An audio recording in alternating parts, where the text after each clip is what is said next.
Welcome to the homestead. This is a Prepare to Prosper. I was going to say weekly live stream, but this is actually the second one I've done this week. I'm trying to do one weekly live stream and then throw in another one here and there where it's needed. So recently I was talking to someone and they were asking about preparedness and stuff like that. So wrote out a brief outline. If you want more, links in the description. But what basic preparedness is and what the kind of preparedness I teach is.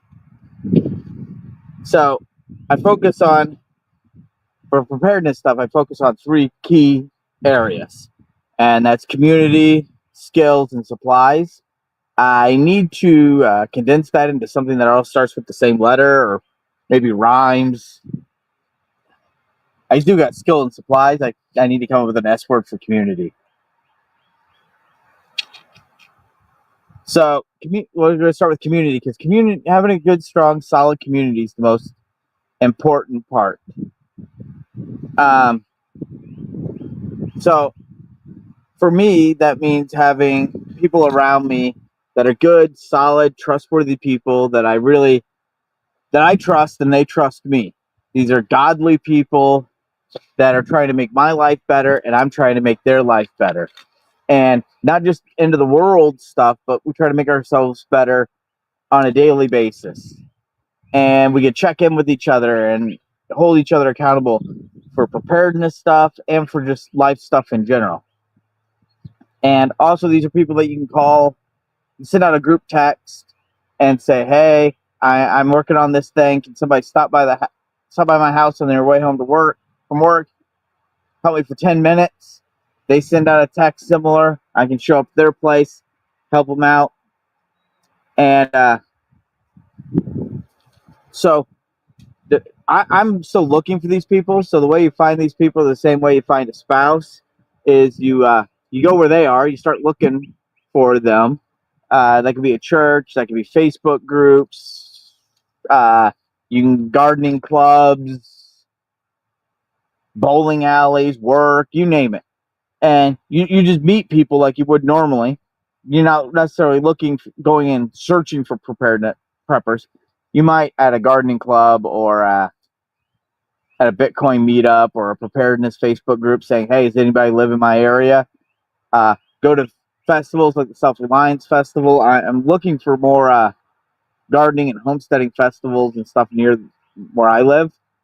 I might host some in the future. But anyway, you find these people, you meet them, you get to know them better and better. Your family gets to know their family, just like when you're dating someone. And before, you don't tell them everything about you right away. You don't need to tell them everything about your preps right away. Just get to know them, bring them closer and closer, and as you get closer and they become more part of your life, they'll become more and more of your community. I've been talking about this for a lot lately, but in Ecclesiastes, it talks about how if one person's alone and they fall and get hurt, they're in trouble. If it's cold and they're trying to sleep by themselves, they don't have anybody to help keep them warm.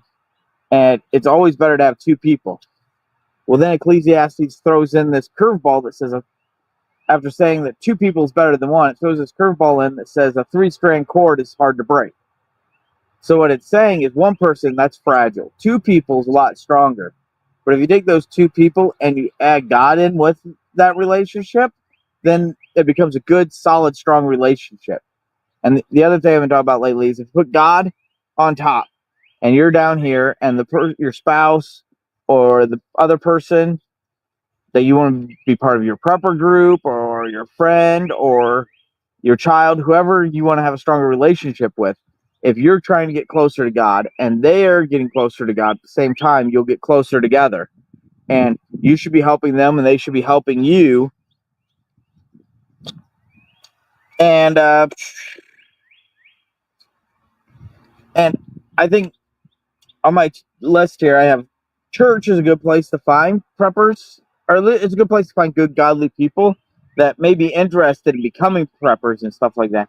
But your church should be about doing godly things and then bringing the preparedness into that. I don't think you should have a church that's all about preparedness. Those exist out there, but I think prepping should be part of a ministry, not the whole church. The whole church should be focused on bringing people to God.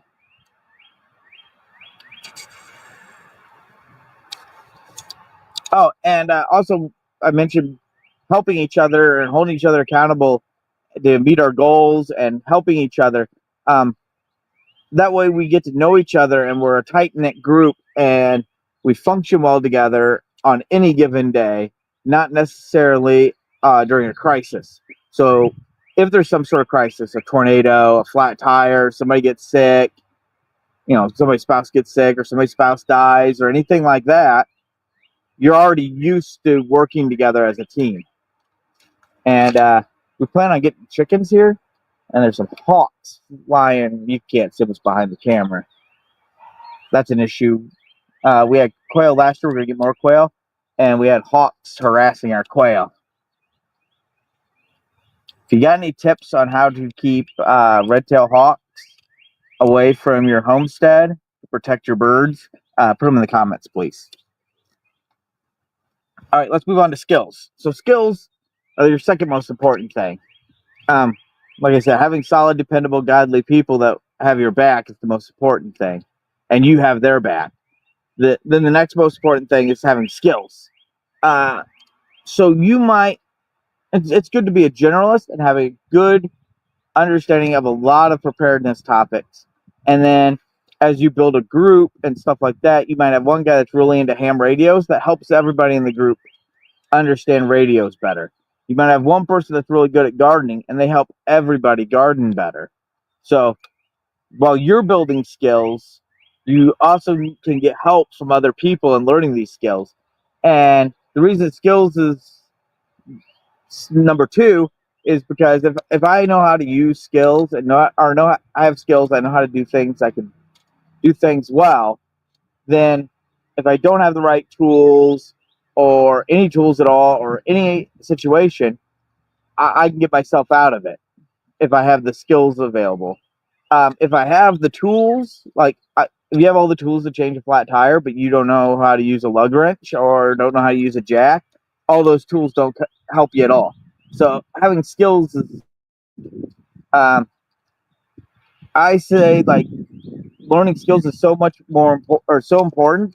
I say that people should learn how to learn firearm safety and learn how to clean firearms, then learn how to use firearms before they go out and buy one. Now, you could learn the basics of safety, cleaning, and how to use pretty quickly at a class. So don't let that keep you from buying a gun or buying any tool that you need. But buying tools or getting those skills is more important. And practicing your skills and keeping up on them. I've taught lots of scouts how to tie knots since I've been doing scout stuff for 20 years, more than 20 years now. I'm old. Anyway, I've been teaching scouts how to tie knots and stuff for more than 20 years now, and a lot of them are adults, and I bet you they can not tie most of the knots or all the knots. Vast majority of the people I've taught how to tie knots because they don't practice and use them. So you got to keep up on your skills. Don't just take one course on guns. Don't just watch one video on how to plant a garden. Don't just take one first aid class and say, oh, I'm good forever. But having the skills allows us to be resourceful, think outside the box, do things that need to be done. Think of like MacGyver. He could always solve the problem with the tools on hand because he had the skills to do it.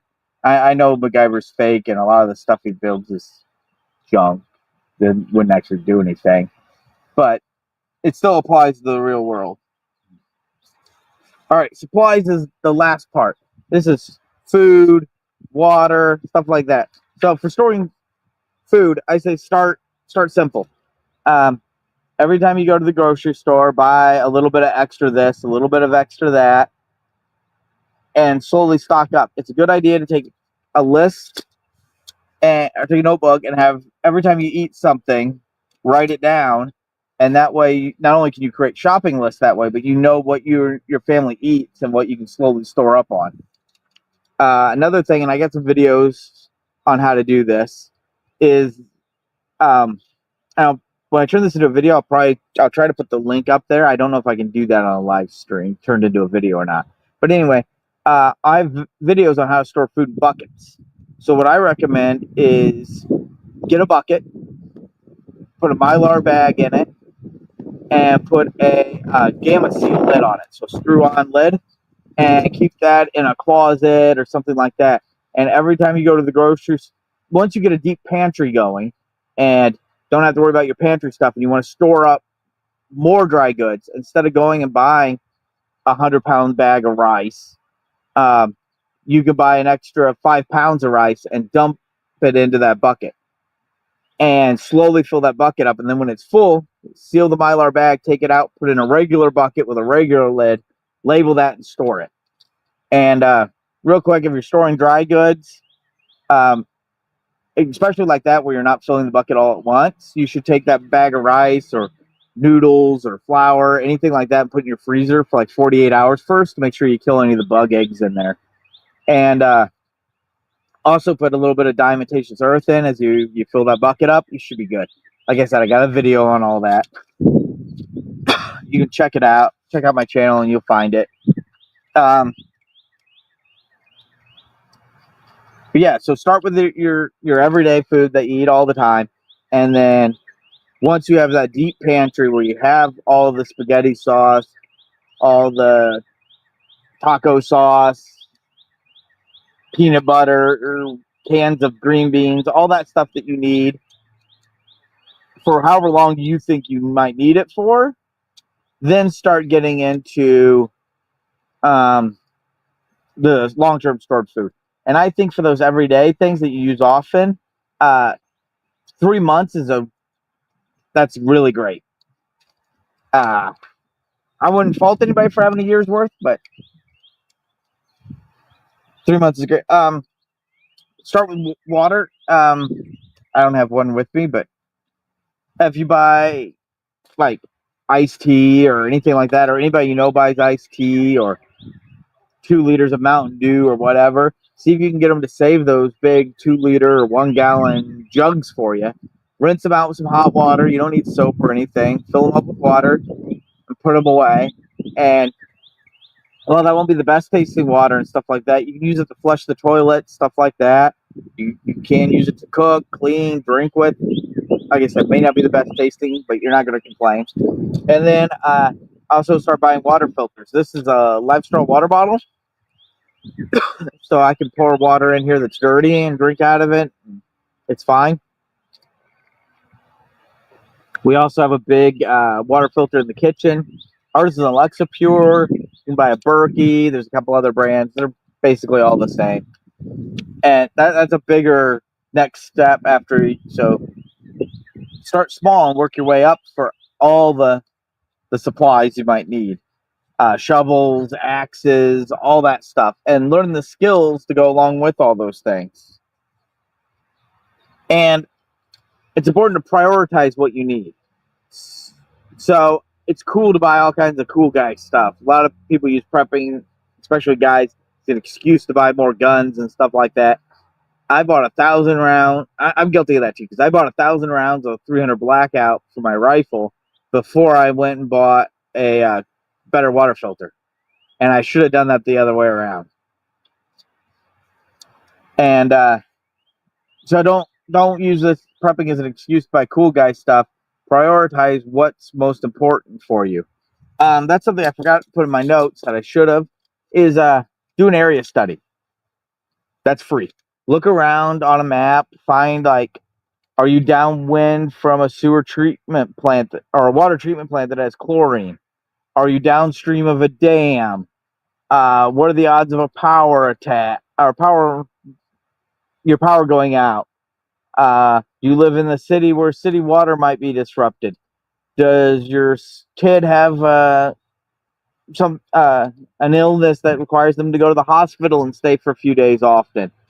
Um, you drive a lot, so you're more likely to get a flat tire. All those things, and then you can prioritize what skills and what gear you need based on that list. And then also put together an emergency binder. So that emergency binder will have contact information and packing list and that kind of stuff. And then you can put on there 3 routes to 3 different locations. And these don't have to be like out in the woods, middle of nowhere. They can be your parents' house in another town, your in-laws over there, in a hotel room somewhere else. And I know hotel room doesn't sound like cool preparedness guy stuff, but there was the town I used to live in, Ligonier.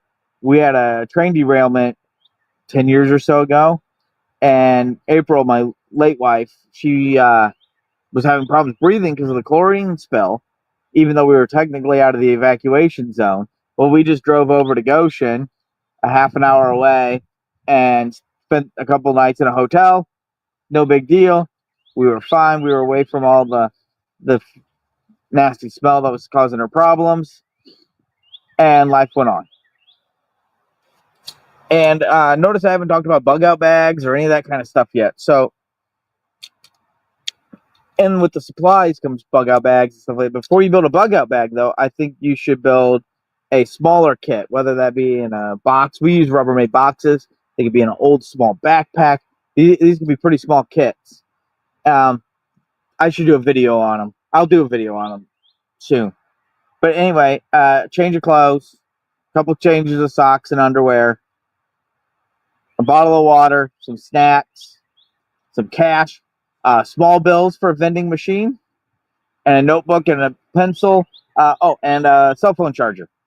So that way, if your spouse or little Timmy or whoever goes to the hospital, you have everything to take care of yourself while you're in the hospital with them.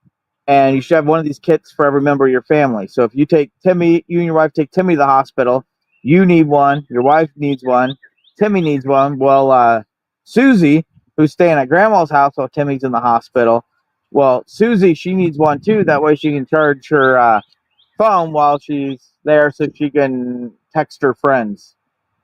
I don't know what little kids do. Teenage girls do with phones. I assume text their friends all day.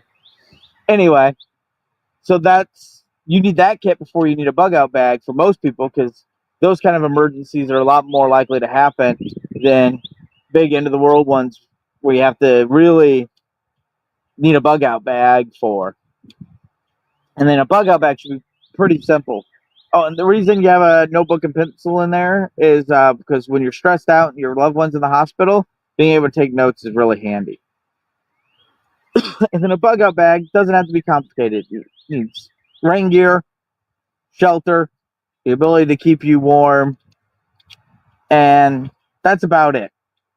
I have a lot of stuff in mine, but I also have smaller bag that I can take and offload all that heavy stuff into that smaller bag if I have to be on the move. But most of the time, even in a disaster where we're going to use the bug out bag, it'll just be thrown in the back of the car, and we'll just take the car. 99% of emergencies, especially in the United States, do not devolve to you walking, but you should be prepared in case you do have to do that. 99.9% of emergencies.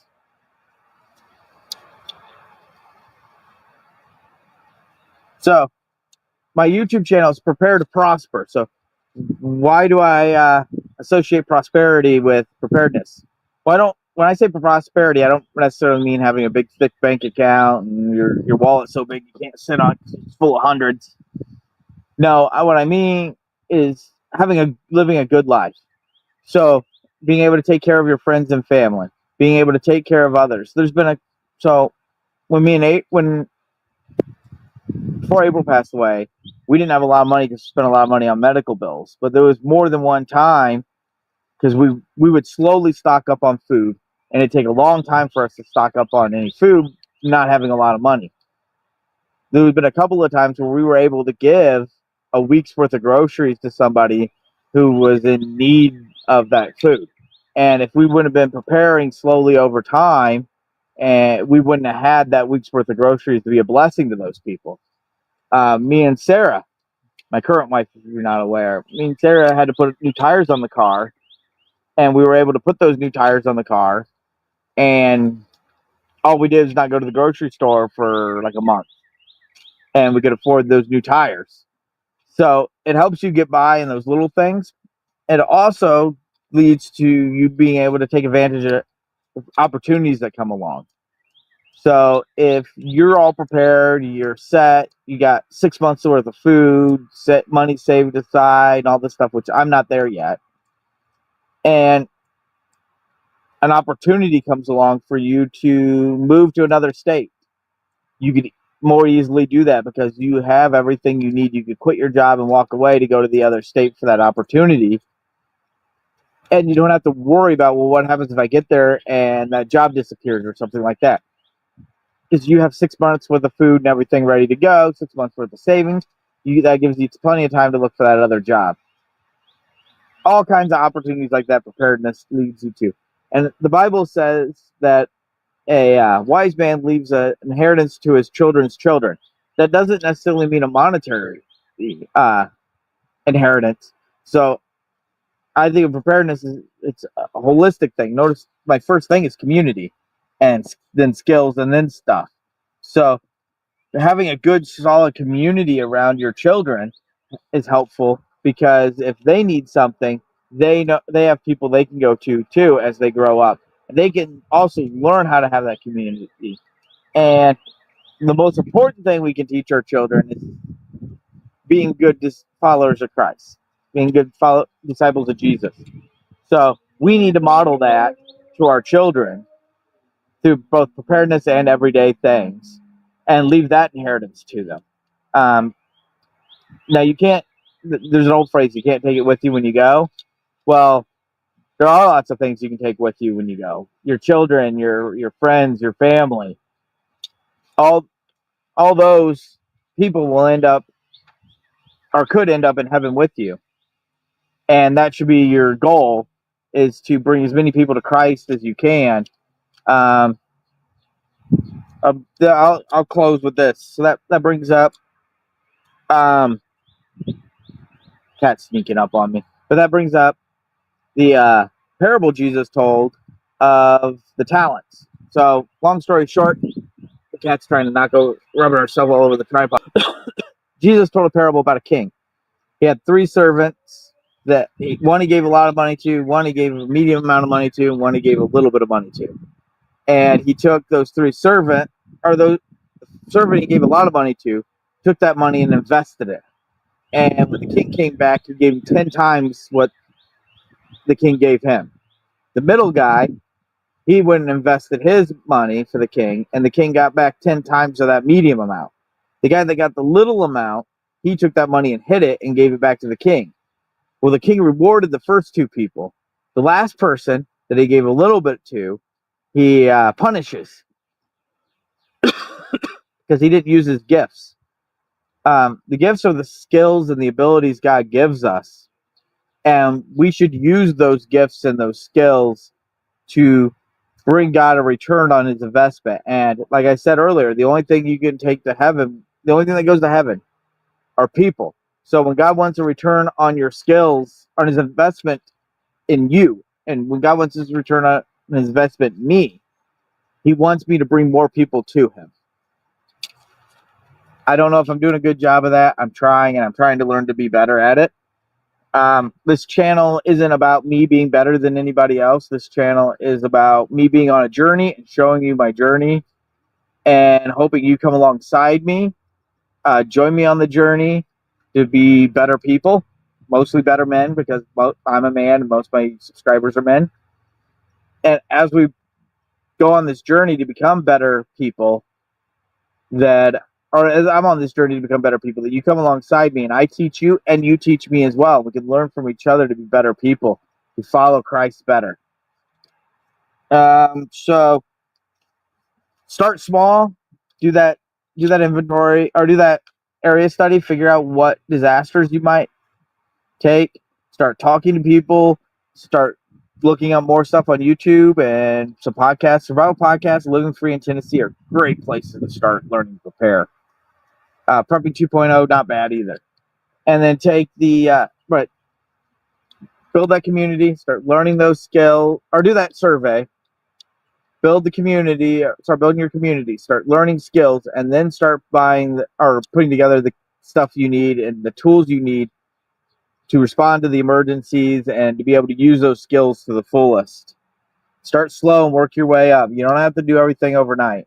I had a family, they actually left my old prepper group because they were overwhelmed because they thought they had to do everything overnight, and they just couldn't see themselves taking little steps, how those little steps would add up to something big.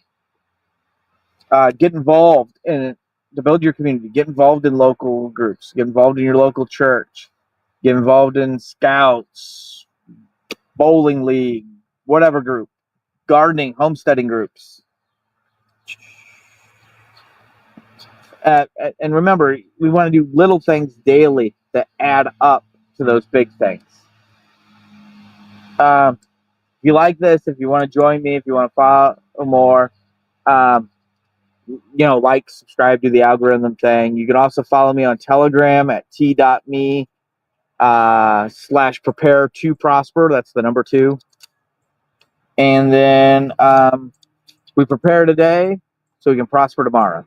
Have a great weekend or a great day, whatever.